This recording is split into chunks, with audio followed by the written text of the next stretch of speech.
and we forgot to take ourselves. Tama po ba?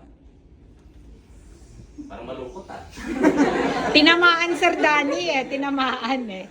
Work lang. Dahil starstruck ba kayo sa akin?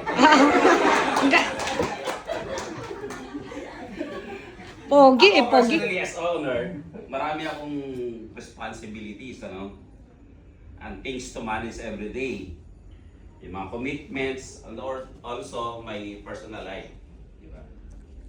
But one thing I realize is this. If we don't take care of our health, everything else will eventually affect it. Agree? Yes. Okay. There was a time I also struggled balancing my work and taking care of myself. Like many people, I would say, ay wala akong time. Siguro bukas na lang. Magbubupay muna kami o magsasama. Food is life.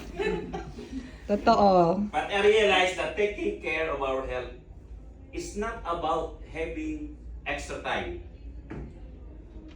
It's about making our priority. Nalungkot kayo?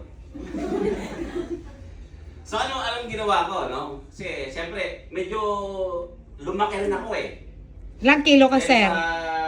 You're heaviest. Kasi, lalo ako kung may processor dito, after ng pagpaprocess ng mga custom documents, nag-iipon-ipon kami.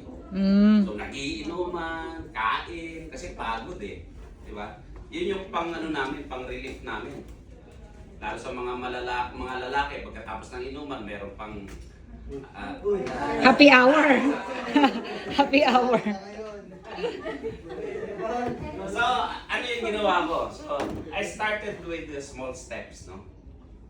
Hindi naman natin kailangan kaagad ng major changes sa physical natin, no? So, magsiset lang tayo ng routine. No? Maaring umpisa natin sa small walk, dog walk, ganyan. Dog walk. Paano naman kami walang dog? Yung mga walang dog dyan, alam nyo na. Exercise is not